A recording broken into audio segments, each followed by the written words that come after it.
എൻ്റെ പേര് തോമസ് മാടവന. ഞാനൊരു വിൻസെൻഷ്യൻ വൈദികനാണ്. എൻ്റെ വീട് മലയാറ്റൂരാണ്. ഈ പാരിഷിൽ കഴിഞ്ഞ 11 വർഷമായിട്ട് ഞാൻ വികാരിയായിട്ട് വർക്ക് ചെയ്യുകയാണ്. നല്ലൊരു പാരിഷാണ്. 2000-ഓളം ആൾക്കാരുള്ള ഒരു പാരിഷ്, 3 പള്ളികൾ, ചുറ്റുപാടൊക്കെ ഒത്തിരിയേറെ പ്രൊട്ടസ്റ്റന്റ് സഭാവിശ്വാസികളുണ്ട്. അങ്ങനെ നല്ലൊരു പാരിഷാണ് വിൽബോസ്റ്റേട്ടൻ എന്നുള്ള പാരിഷ്. 16-ാം നൂറ്റാണ്ടിൽ ഒരു 30 വർഷം നീണ്ടുന്ന ഒരു യുദ്ധം നടന്നൊരു കഥ ഇവിടെ പറഞ്ഞു കേട്ടിട്ടുണ്ട്.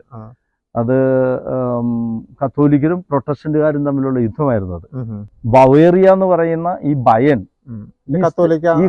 ഒരു കത്തോലിക്ക സ്റ്റേറ്റ് ആണ്, കത്തോലിക്ക സംസ്ഥാനമാണ് ജർമ്മനിലുള്ള.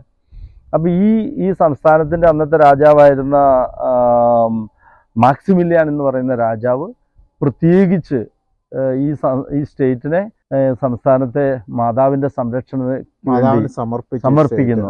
അതാണ് 1638 അങ്ങനെ വലിയൊരു ആഘോഷം നടക്കുന്നത്. ഒരു ലോങ് ട്രഡീഷൻ ഉണ്ട്, പഴയ ട്രഡീഷൻ കിടക്കുന്നുണ്ട്, പണ്ട് മുതലുള്ള ട്രഡീഷൻ. അതിന്റെ കൂട്ടത്തിൽ ഇങ്ങനെ ഒരു പ്രത്യേക സമർപ്പണവും, മാതാവിന് വേണ്ടി ഒരു വലിയ സ്തൂപം മ്യൂണിച്ചില്